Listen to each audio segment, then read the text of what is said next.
पहले ये बता दें कानून मंत्री जी कि जनता कॉलोजियम से खुश नहीं है और आपकी सरकारी व्यवस्था से खुश है क्या? सरकार जो चल रही है उससे खुश है क्या? आपकी महंगाई से खुश है क्या? आपके देश में जो व्यवस्था चल रही है उससे खुश है क्या? ये बोलने में तो पसीना आ जाएगा, क्योंकि ये सच्चाई को नहीं बोल सकते। केवल उनको दिखाई दे रहा है कॉलोजियम से खुश नहीं है, जबकि देश के चीफ जस्टिस ऑफ इंडिया का नियुक्ति शुरू से जिस तरह से चलता चला आ रहा है वो चला आ रहा है। आप इसके लिए संविधान बदलना चाहते हैं।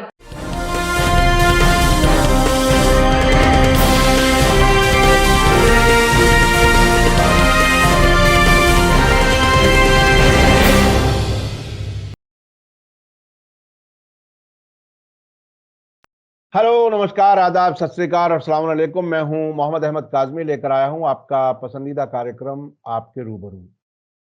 इस वक्त जिस तरह की सरकार है, इस दौरान मीडिया में तकरीबन हर दिन कई ऐसी खबरें आने लगी हैं जिसमें यह महसूस होता है कि लोगों की घुटन बढ़ाने का इंतजाम किया जा रहा है। लोगों की घुटन बढ़ाने का इंतजाम इसलिए कि पहले कभी कभी एक आध खबर आती थी, उसमें कुछ जानकार लोग अपना दिमाग लगाते थे तो पता चलता था कि इसमें क्या कुछ साजिश है, लेकिन अब इतना दिमाग लगाने की जरूरत नहीं है। इसलिए मैं ये बात कह रहा हूं कि हमारे कानून मंत्री ने एक बयान दिया है कि जो सुप्रीम कोर्ट में जजों की तकर्रुरी, जजों के अपॉइंटमेंट का सिस्टम जजों के दरमियान है, जिसे कॉलेजियम कहते हैं, उससे लोग खुश नहीं है। यानी उन्होंने अपनी नाराजगी जाहिर करते हुए लोगों का बहाना किया है, लेकिन असल बात यही है कि वो चाहते हैं कि सरकार के हाथ में सब कुछ हो, किस जज को कहां बिठाना है, यानी अपने जरूरत के हिसाब से वो करें। इसके अलावा किरण रिजिजू जी ने एक बात और कह दी कि चीफ जस्टिस ऑफ इंडिया ने उन्हें खत लिखा है कि सोशल मीडिया पर न्यायपालिका की क्रिटिसिज्म हो रही है, आलोचना हो रही है। यह भी इसी से जुड़ी हुई बात है, क्योंकि बहुत लोग ये महसूस करते हैं कि जस्टिस लोया के मारे जाने के बाद एक तरह का प्रेशर है। 4 जजों ने एक बार जो सुप्रीम कोर्ट के जजों ने प्रेस कॉन्फ्रेंस की थी, उस वक्त भी ये बात महसूस की गई थी। उन्होंने पब्लिक से एक तरह से मदद मांगी थी। तो ये बिल्कुल साफ सीधा नजर आ रहा है। इसके अलावा एक गुजरात में भी चूंकि अब इलेक्शन होने वाले हैं, वहां से एक खबर आ रही है, इंडियन एक्सप्रेस ने खबर की है, भारतीय कंपनी है उसके सीईओ के हवाले से, कि अब तक गुजरात में 1000 कॉरपोरेट हाउसेज यानी बड़ी कंपनियों ने इलेक्शन कमीशन के साथ एमओयू साइन किया है। यानी एक तरह की अंडरस्टैंडिंग बनी है कि उनके यहां काम करने वाले लोगों में से जो कोई वोट ना डाले, उनके नाम आप अपने नोटिस बोर्ड पर और अपनी वेबसाइट पे डालो, यानी शर्मिंदा करो उन लोगों को कि आपने वोट क्यों नहीं डाला। यह भी एक बिल्कुल नए किस्म का तजर्बा हो रहा है। इन सारे इश्यूज पर बात करने के लिए मेरे साथ आज खास मेहमान है शब्बीर अहमद विद्रोही साहब, जो नागपुर में रहते हैं, एनसीपी के लीडर हैं और बहुत ही बेबाक अंदाज में अपनी बात रखते हैं। पिछले हफ्ते भी आपने उनका इंटरव्यू काफी पसंद किया था। शब्बीर अहमद विद्रोही साहब, वेलकम है आपका। मीडिया स्टार वर्ल्ड को आपने वक्त दिया। आप ये बताइए कि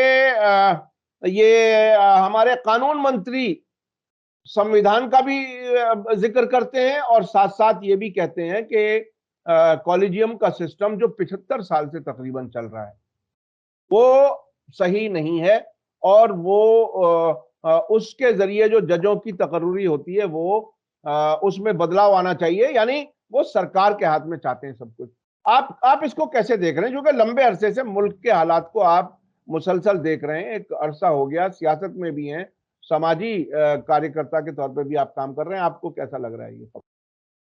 आपके दर्शकों का अभिवादन करते हुए आपके प्रश्न के तरफ मैं आता हूं।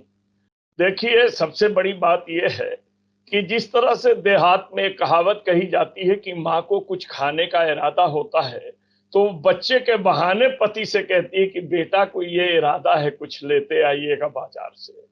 रुजू ने उसी तरीके से, आपके कानून मंत्री ने इसी तरीके से कहा कि जनता को आपत्ति है, जनता की जिन जिन चीजों पर आपत्ति है उस पर तो ये बोलने को तैयार नहीं है, देखने को तैयार नहीं है, सुनने को तैयार नहीं है, महंगाई पे चर्चा करने को तैयार नहीं है, देश की अर्थव्यवस्था पर बात करने को तैयार नहीं है, सब कुछ नहीं है। केवल यही देख रहे हैं कि कॉलोजियम से जो है जनता नाराज चल रही है।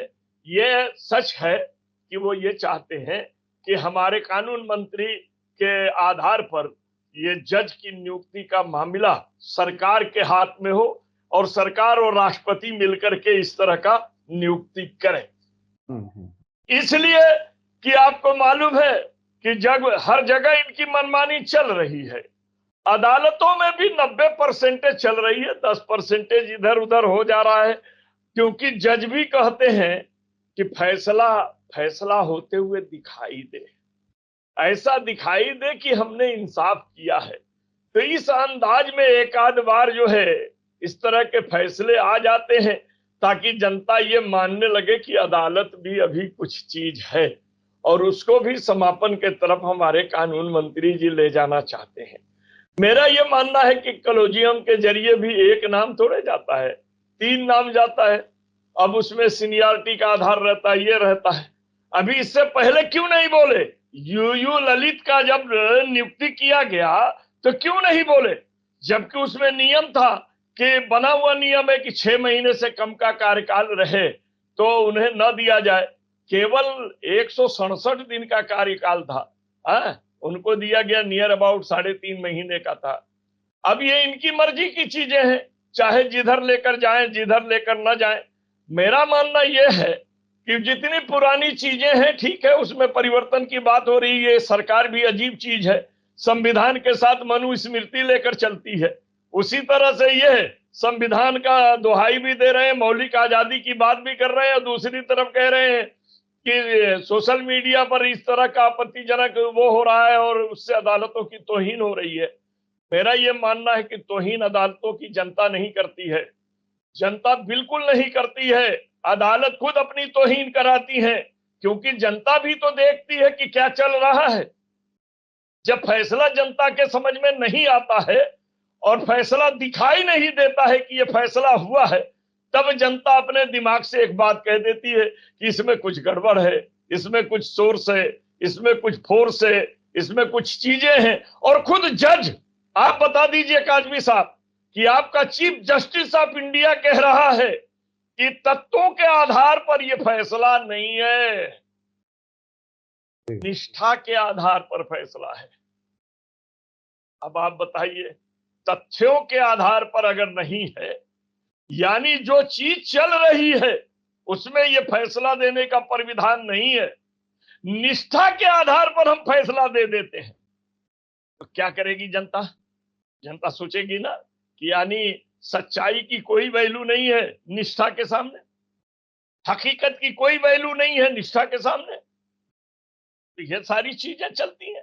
अभी एक बात ले लीजिए, 2 जजों के बेंच पर जब हिजाब का मामला आया, हिजाब के मामले में 2 जज बट गए। एक ने कहा कि शिक्षा बहुत जरूरी है और शिक्षा के लिए केवल अगर अपना बाल ढक करके अंदर आ रही है तो इसके लिए प्रतिबंध लगाना कोई जरूरी नहीं है, और दूसरा कहता है कि इस तरह की चीजें हैं। तो सवाल ये उठता है कि जब दोनों तथ्य सामने आते हैं तो जनता भी अपने अकल के मुताबिक उसको बैलेंस करती है और उसके बाद वो चाहे किसी तरह की टिप्पणी देना होता है, अपनी आजादी के आधार पर मौलिक अधिकारों को देखते हुए सोशल मीडिया में डालती है। अब हमारे कानून मंत्री जी की बात छोड़ दीजिए, कानून मंत्री जी कह रहे हैं कि जनता खुश नहीं है। पहले यह बता दें कानून मंत्री जी कि जनता कॉलेजियम से खुश नहीं है और आपकी सरकारी व्यवस्था से खुश है क्या? सरकार जो चल रही है उससे खुश है क्या? आपकी महंगाई से खुश है क्या? आपके देश में जो व्यवस्था चल रही है उससे खुश है क्या? ये बोलने में तो पसीना आ जाएगा, क्योंकि ये सच्चाई को नहीं बोल सकते हैं। केवल उनको दिखाई दे रहा है कॉलेजियम से खुश नहीं है, जबकि देश के चीफ जस्टिस ऑफ इंडिया का नियुक्ति शुरू से जिस तरह से चलता चला आ रहा है वो चला आ रहा है। आप इसके लिए संविधान बदलना चाहते हैं, पूर्ण बहुमत के साथ हैं, आप बदलिए, लेकिन आप तो धीरे धीरे संविधान ही हटाना चाहते हैं, मनुस्मृति लाना चाहते हैं। तो इस पर बहुत ज्यादा बहस करने की जरूरत। मैं आपको याद दिला दूं कि अभी कुछ महीने पहले अहमदाबाद में एक कॉन्फ्रेंस हुई थी जिसमें चीफ जस्टिस ऑफ इंडिया भी मौजूद थे और बहुत से जजेस मौजूद थे, उसमें किरण रिजिजू ने ये कहा कि अदालतें और पार्लियामेंट और एग्जीक्यूटिव जो सरकार चलाने वाले लोग हैं, उन सबको मिलकर के, अब मीडिया को तो नाम ही नहीं लिया क्योंकि मीडिया तो बिक चुका, तो ये तीन स्तंभों के बारे में उन्होंने कहा कि इन्हें मिलकर के टीम वर्क के तौर पर काम करना चाहिए। यानी कोई एक ही हो सर पर जो सबको चलाए।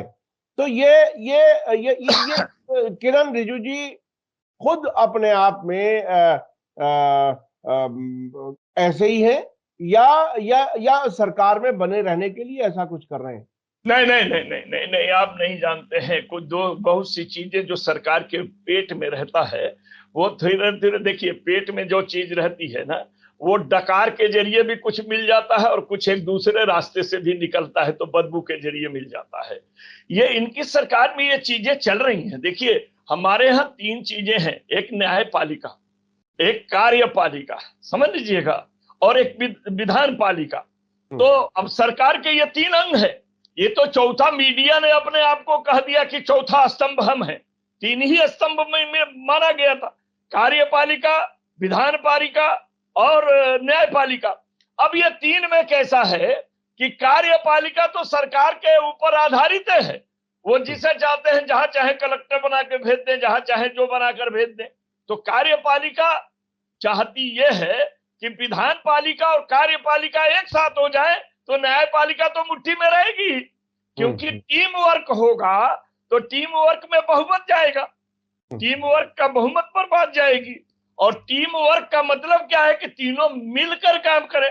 अरे भाई, सरकार जब कोई गलत फैसला लेती है तो हमको सुप्रीम कोर्ट जाना पड़ता है। तो अब आप बताइए कि न्यायालय अगर सरकार से मिलकर काम करेगी तो हम किसके पास जाएंगे? यानी उनका यह मानना है कि सरकार ही सबसे बड़ी है, न्यायपालिका नहीं है। और इसीलिए वो कह रहे हैं कोलोजियम का कि जबकि चीफ जस्टिस अपने उत्तराधिकारी का नाम देता है तो एक पॉइंट बढ़ जाता है। सरकार सोचने लगती है कि मैं क्या करूं, क्योंकि सरकार और जज के बीच एक एक वोट हो जाते हैं, राष्ट्रपति मोहर लगा देता है। तो अब तो वो ये चाहते हैं कि उत्तराधिकारी का नाम न लिया जाए, हम तय करें कि कौन हमारा चाहने वाला होगा, हम उसे उत्तराधिकारी बना ले। तो ये चीजें, ये परंपरा चलती आई है। और ये परंपरा के खिलाफ बोलने का मतलब कि सरकार की मानसिकता है। उसका एक सिपाही, जैसे आप जानते हैं, तालाब में एक आध बड़ा पत्थर फेंका जाता है ताकि लहरों पे मछलियां कूदें। इनके बयान पर क्या क्रिया, क्या प्रतिक्रिया हो रही है, इसका अंदाजा चला करके सरकार जो है एक आइडिया लेना चाहती है, और इस आइडिया के लिए ये इस तरह की बातें करते हैं। वरना कोई ऐसी बात नहीं है, जन मानसिकता को जानना चाहते हैं। मगर आज हमारी देश की जनता ये कह रही है कि आज के दौर में बोलना जो है वो अपने आप को देशद्रोही बनना है, इसलिए मौन व्रत को धारण कर ली है, और मौन व्रत को वो सहमति मान करके आगे का कार्यक्रम बनाते चले जा रहे हैं। ये सबसे ये बहुत ही खतरनाक सूरत हुई है कि बोलने से आदमी डरने लगा है। और क्योंकि बहुत से बोलने वाले लोगों को सजाएं किस हद तक दी हैं, जेलों में बहुत लोग बंद हैं, और उसमें सिर्फ मुसलमान होना जरूरी नहीं है, वो कोई भी हो, उसको उनको जेलों में पहुंचाया गया है। खैर, अब मैं जो चलता हूं वो एक और बहुत ही दिलचस्प खबर है गुजरात से। वहां 1000 जो कंपनियां हैं उनसे इलेक्शन कमीशन ने एक तरह से वादा लिया है, समझौता किया है कि आपके यहाँ जो काम करने वाले लोग हैं उनमें से अगर कोई इलेक्शन में हिस्सा ना ले, यानी वोट ना डाले, तो आप उसका नाम बाकायदा उसे शर्मिंदा करने के लिए अपनी वेबसाइट पे डालो, अपने नोटिस बोर्ड पर लगाओ। ये क्या कुछ है, मतलब किस तरह से है? गुजरात इलेक्शन नजदीक है, ये इस तरह की खबरें जो आ रही हैं वो बड़ी अजीब सी लगती हैं। आपको क्या लगा? देखिए, मैं खुद इस मामले में चाहता हूं कि हर कोई अपने मौलिक अधिकार का प्रयोग करे, सरकार बनाने और सरकार गिराने में हिस्सा ले। लेकिन जब मैं आपको बताता हूं, मैं अपना अनुभव बताता हूं। एक आदमी से मैंने कहा कि भाई आज आप वोट देने क्यों नहीं जा रहे हैं, वोट हो रहा है। बोले ये 4 चोरों में से मैं किसको चुनूं, मैं किसी को चुनना नहीं चाहता। तो मैंने कहा सरकार ने नोटा का बटन भी दिया है, तो उन्होंने कहा उस बटन को दबाने के लिए मैं 1.5 घंटा क्यों लाइन में लगा रहूं? 1.5 घंटा मैं अपने घर का काम करूंगा, अपने बच्चों के बारे में सोचूंगा। अपना ये है, जब कैंडिडेट हमारी मर्जी के लायक नहीं है, संविधान पर चलने वाला नहीं है, जनता के हितों की रक्षा करने वाला नहीं है, तो मैं उसको वोट देने नहीं जाना चाहता, 1.5 घंटा अपना समय बर्बाद नहीं करना चाहता। ये मेरा अधिकार है कि मैं वोट दूं या ना दूं। दूसरा, इस गवर्नमेंट ने नोटा का कोई कानून नहीं बनाया है कि मान लीजिए अगर नोटा दबाने वाले वोट इतने परसेंटेज हो जाएंगे तो चुनाव अवैध घोषित कर दिया जाएगा। ये भी तो नहीं बनाया है कि हमारे वोट देने का कोई महत्व रह जाए। मैंने कहा कि ठीक है, लेकिन जानते हैं आने वाले समय में वोटर लिस्ट से नाम कट जाएगा। उन्होंने कहा कि देखिए, सर्वे होता है हर इलेक्शन से पहले, मैं जिंदा रहूंगा तो मेरा नाम क्यों नहीं रहेगा? नहीं रहेगा तो लड़ाई लड़ेंगे, हमारा अधिकार है, लेकिन हम चोरों को वोट देने नहीं जाएंगे। तो हमने एक इस तरह का अभिप्राय रहा। दूसरा ऐसा था कि एक आदमी बहुत परेशान था, वो हमसे कहने लगा, शब्बीर भाई कोई व्यवस्था कीजिए, मुझे वोट देने जाना है। मैंने कहा कहाँ जाना है? तो बोला 200 किलोमीटर हमको जाना पड़ेगा, क्योंकि मैं रिश्तेदारी में आया था, मेरे रिश्तेदार की मौत हो गई थी। ऐसी स्थिति में अब यहां से हमको वोट देने जाने का है, और सरकार ने गाड़ियां बंद कर दी है, क्योंकि सारी गाड़ी इलेक्शन में लगा दी है, और हम किसी कैंडिडेट की गाड़ी पर जाएं तो अवैधानिक माना जाएगा। कोई व्यवस्था कीजिए, नहीं तो हम नहीं जा पाएंगे, अपना वोट नहीं दे पाएंगे अगर 5 बजे लाइन में नहीं लग पाएंगे। तो कुछ इस मजबूरी में वोट नहीं देने जा पाते हैं, कुछ चाहते हैं देने वोट। काजमी साहब ये भी देख लीजिए, वोटर लिस्ट में भी बड़ी धांधली होती है। आपका नाम जो है मोहम्मद काजमी है, तो काजमी के जगह मी के जगह माँ कर देंगे, काजमा, आपको लौटा दिया जाएगा स्पेलिंग मिस्टेक से। उतना ही नहीं, अगर काजमी के सामने जेंडर में स्त्री लिख दिया गया और आप पुरुष है तो भी आपको लौटा दिया जाएगा, और स्त्री के सामने अगर पुरुष लिख दिया गया तो भी लौटा दिया जाएगा। यानी नुक्ते के हेर फेर से खुदा को जुदा कर देते हैं। तो इस तरह के भी कम से कम 10 से 20% वोट हो जाते हैं, जिन्हें हटा दिया जाता है प्रिंटिंग मिस्टेक के। और यानी सरकारी स्टाफ की गलती और सजा वोटर को, जनता को मिलेगी, जनता को वोटर को मिलेगी। आपको बता दूं, सबसे ज्यादा परेशानी जो है मुसलमानों में होता है। आसिम पुरुष है, आसिमा स्त्रीलिंग है, वो उसमें गड़बड़ा देते हैं, समझ रहे हैं कि नहीं? यानी मुस्लिमों में आप माने ना माने, मुस्लिम और क्रिश्चियन वोट जो होते हैं जिनमें थोड़ा सा नाम मिलता जुलता है, जैसे सिखों में भी देख लीजिए, अरमिंदर कौर स्त्री हो जाएगी, अरमिंदर सिंह पुरुष हो जाएंगे। तो ये इस तरह की गलतियों करने से कम 20% वोट नहीं हो पाते हैं। तो आपकी गलती का सजा कौन देगा? आपकी गलती तो मेरे मौलिक अधिकार छीन लेते हैं। आपका कानून, ये बंद, बसें बंद, सब ले ली गई हैं वोटर में।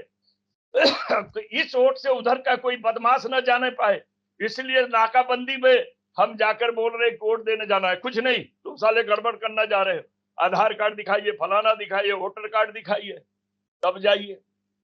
तो ये सब ये जो आपने नाम की गलतियों की बात की, मैं अपने कभी कभी कुछ हिंदू दोस्तों से एक बात कहता रहा और अब भी कहता हूं कि देखिए, अगर हम आपके नाम सही लिख सकते हैं तो आप हमारा नाम क्यों नहीं सही लिखना चाहते? आप क्यों नहीं सीखना चाहते? ये गलती आपकी है। आप एक ऐसे समाज, ऐसे मुल्क में हैं जहां अलग अलग धर्मों के लोग हैं, तो आप मुसलमानों के नाम क्यों नहीं सीखना चाहते? ये जानबूझ करके अगर ऐसा करते हैं तो ये बहुत बुरी बात है, और सभी को संविधान ने वोट देने का इख्तियार दिया है। अच्छा, एक और खबर आई है, 2 दिन पहले की है, कि हमारी वित्त मंत्री, फाइनेंस मिनिस्टर निर्मला सीतारमण, बात काजमी साहब ये आई कि ये पूंजीपति जो हैं, ये होते कौन है किसी को बदनाम करना और किसी को बदनाम नहीं करने का? इनको अधिकार किसने दिया? चुनाव आयोग से इन्होंने किस तरह से समझौता किया? किस नियम के तहत किया? सरकार ये बता दे। और खुद इलेक्शन कमीशन ने कौन से कानून के तहत ऐसा किया? ये बहुत इंपॉर्टेंट है। इलेक्शन कमीशन अगर किसी एक सरकार या पार्टी को फायदा पहुंचाने के लिए इलेक्शन की तैयारी में इन्वॉल्व है, तो क्या वो संविधान उसकी इजाजत देता है? इस पर सवाल वही है। अरे अगर ये सवाल आप देखते हैं तो देश का प्रधानमंत्री जाता है विश्व के किसी भी मीटिंग में, अगर उसको कोई प्रस्ताव पास मंजूर करना नहीं रहता है और विरोध करना नहीं चाहता है तो वॉकआउट कर जाता है। वॉकआउट हमारे पार्लियामेंट में होते हैं, वॉकआउट हमारे विधानसभा में होते हैं, तो इनको क्यों नहीं बदनाम किया जाता है? इनके लिए क्यों नहीं किया जाता है? केवल गरीबों के लिए ये सारी चीजें हैं, मजदूर के लिए है, अधिकारी के लिए क्यों नहीं है? तो इससे बहरहाल एक चीज तो महसूस होती है कि जो मैं अक्सर अब से पहले भी कहता रहा हूं कि ऐसा लगता है कि इस वक्त हम डेमोक्रेसी से तानाशाही में मुल्क को जाते हुए देख रहे हैं। ऐसे हालात हैं। अब इलेक्शन कमीशन भी सेमी तानाशाही लागू है। सेमी तानाशाही से आप इनकार नहीं कर सकते।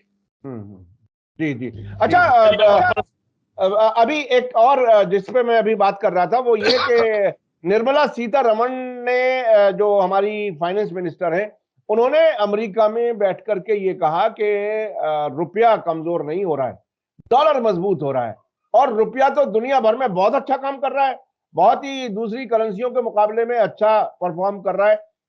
आप इसको कैसे देखते हैं? आपने कभी ऐसा सुना है अब से पहले कि इस तरह से अपनी गिरती हुई इकोनॉमी को डिफेंड करे कोई फाइनेंस मिनिस्टर जो इतनी जिम्मेदार पोजीशन पे बैठा हो? देखिए काजमी साहब, ये ऐसा सुना तो नहीं, पढ़ा भी है।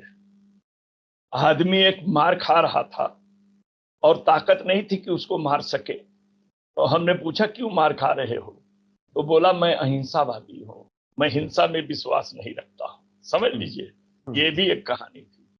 एक कहानी और थी, यानी वाक पटुता, यानी बातों को करने में चालाकी। वाक पटुता संस्कृत है, यानी शब्दों की चालाकी। तो उसमें भी एक दिन दिखाया गया कि एक राजा ने एक गांव वालों को मरणासन पर, यानी मरने के करीब पहुंची हुई हाथी को पहुंचाया और सामान दे दिया बहुत सा कि इसके खिलाते रहो, पिलाते रहो, सब कुछ करो, लेकिन कोई आकर के रोज मेरे को समाचार देना, मगर मरने का जो समाचार देगा मैं उसकी गर्दन काट दूंगा। हाथी एक दिन मर गई। गांव वाले परेशान कि हम जाकर क्या कहें? तो एक उसमें से आदमी उठता है, कहता मैं जाता हूं। गया, जाके कहता है राजा, न हाथी खा रही है, न पी रही है, न उठ रही है, न बैठ रही है, न पोछ हिला रही है, न पैर पटक रही है, न पंख हिला रही, न आंख खोल रही है, न सांस ले रही है, न सांस छोड़ रही है। राजा गुस्से में होकर बोला, एक शब्द में क्यों नहीं कहता कि मर गई है? जहां पर आप कह सकते हैं, मैं नहीं कह सकता हूं। ये स्थिति है कि आज सच्चाई बोलने की इनकी ताकत नहीं रह गई है। आप एक बात छोड़ दीजिए कि इनका कहना, पहले इनसे ये पूछ लीजिए कि क्या ये सऊदी से जो ये डीजल पेट्रोल का कच्चा माल लेते हैं, डॉलर से लेते हैं या कि और किसी चीज से लेते हैं? सवाल ये है कि आज डॉलर का महत्व है। आज का रेट देखिए 82.30 है, यानी 82.5 रुपया। तो इनका क्या कहना है कि गिर नहीं रहा है। अब देखिए, इसका भी आप अपने में ले लीजिए। आपकी उम्र कितनी हुई? तो 60 साल। पिछले साल पूछा गया आपकी उम्र कितनी हुई? 61 साल। अरे भाई, आपकी उम्र घट रही है? नहीं, हमारी उम्र बढ़ रही है। अब देखिए, हम तो उम्र में बढ़ रहे हैं, आयु में घट रहे हैं। तो रुपया का इनका भी यही स्थिति है कि आदमी कहां जा रहा है, तो हम बढ़ रहे हैं, हम घट नहीं रहे हैं। ये वाक्य पटुता है, ये चालाकी है जनता को बेवकूफ बनाने का। और वैसे भी आप जानिए कि भारत के अंदर शब्दों से बेवकूफ होने वालों की जनसंख्या आपको मालूम है कि 40% है। होशियार लोग कभी भाजपा को वोट नहीं देते, वही लोग वोट देते हैं जो इनके बहकावे में आते हैं, अंधश्रद्धा में होते हैं, भक्त होते हैं या अंध होते हैं। समझ लीजिएगा, जो लोग देश की रक्षा चाहते हैं, देश चाहते हैं, वो कभी इनके साथ नहीं जाते। लेकिन जो दिखावे का देश चाहते हैं, जैसे आपको एक उदाहरण देकर बात को खत्म करूंगा। राम का रोल अदा करने वाले को भी जब वो बार में निकलता है तो राम समझने लगते हैं, जबकि वो क्या है वो अलग है। लेकिन जब रोल कर रहा है, वो राम के दृश्य रामायण वो ये रामलीला होती है, तो आपने देखा होगा उसी में रावण भी अपना ही आदमी बनता है, हनुमान भी अपना ही आदमी बनता है, राम भी अपना ही आदमी बनता है। तो राम भक्त भी रावण बन जाता है, रोल अदा करने के लिए, लोगों को दृश्य दिखाने के लिए। उसी तरीके से इस सरकार में जितने मंत्री हैं वो कभी सच बोलने को तैयार नहीं है। एक मंत्री को छोड़कर, आप कहेंगे उस मंत्री को आप ज्यादा चाहते हैं, नितिन गडकरी का नाम आप ले लेते हैं, वो छोड़ करके बाकी सब वही झूठ बोलने का कि रुपया गिर नहीं रहा है, डॉलर बढ़ रहा है, हम हार नहीं रहे हैं, दुश्मन जीत रहा है। ये क्या है? दुनिया तो बनती नहीं है। आपने नितिन गडकरी जी का जिक्र किया कि वो झूठ नहीं बोलते, तो मुझे लगता है इसीलिए वो कम बोलते हैं, नहीं तो झूठ बोलना पड़ेगा और सच बोलने की गुंजाइश नहीं है। ऐसा कुछ है। बिल्कुल सच है, बिल्कुल सच है। वो इसीलिए बहुत कम बोलते हैं, बहुत ही कम उनका बयान आते हैं। और वो डिपार्टमेंटल पर ही खेल जाता है, डिपार्ट पर खेल जाता है। अभी उसने एक नई बात कह दिया था, तो मेरे से बात हुई तो मैंने उसको बोला, उसने एक बात किया था अखबार में, आप पढ़े होंगे, कि आप लोग पत्नी से ज्यादा फाइल से प्यार कर रहे हैं, फाइल दबा के रखते हैं कि लक्ष्मी दर्शन हो तो आगे बढ़े। तो हमसे मुलाकात हुई, हमने कहा नितिन जी, पत्नी ही रुकी हुई है फाइल की वजह से। फाइल से जब आमदनी होती है तो हम पत्नी को खुश कर पाते हैं, तब वो घर में है, नहीं तो पड़ोसी के साथ भाग जाएगी। ये भी मैंने हंसते कहा। चलिए, बहुत बहुत शुक्रिया शब्बीर अहमद विद्रोही साहब, आपने मीडिया स्टार वर्ल्ड के दर्शकों के लिए वक्त निकाला। कई अहम बातें हुई आज। एक तो ये कि किरण रिजिजू जी ने जिस तरह से कॉलेजियम के बारे में कह करके ये कहने की कोशिश की है कि वो यानी सरकार ही जजों को मुकर्रर करे, उसके अलावा सोशल मीडिया को कंट्रोल करने का भी वो इशारा दे रहे हैं। और गुजरात में जो कंपनियों ने एक तरह से इलेक्शन कमीशन के साथ एक अंडरस्टैंडिंग की है, वो ये कि जो कोई वोट नहीं देगा उसे शर्मिंदा किया जाएगा, बल्कि बदनाम किया जाएगा। ये इलेक्शन की तैयारी में इलेक्शन कमीशन और कंपनियों के बीच में क्या ये कानून इसकी इजाजत देता, संविधान इसकी इजाजत देता? ये बहुत बड़े सवालात हैं, देश को इस पर सोचना चाहिए। और डॉलर और रुपए की कहानी तो इससे बड़ा ढीठ जिसे कहते हैं और झूठ बयान नहीं हो सकता कि किस तरह से लोगों को बेवकूफ बनाने का प्लान है। और शायद अब सरकार ने यह समझ लिया है कि लोगों का दिमाग इतना कमजोर हो चुका है कि वो हमारी बात पर यकीन कर लेंगे, जो कि एक लंबे वक्त से झूठ का सिलसिला, अंधभक्तों को बनाने का सिलसिला चल रहा है। शायद उसका नतीजा वो देखना चाहते हैं। बहुत बहुत शुक्रिया जनाब शब्बीर अहमद विद्रोही साहब। इसी के साथ मुझे दीजिए इजाजत। धन्यवाद, शुक्रिया। जय भारत, जय हिंद। मीडिया स्टार वर्ल्ड के और वीडियो देखने के लिए हमारे चैनल को सब्सक्राइब करें और सीधे नोटिफिकेशन पाने के लिए बेल आइकन दबाएं। और अगर हमारी खबर सच्ची और अच्छी लगे तो अपने व्हाट्सएप, इंस्टाग्राम, फेसबुक और ट्विटर अकाउंट पर जरूर शेयर करें।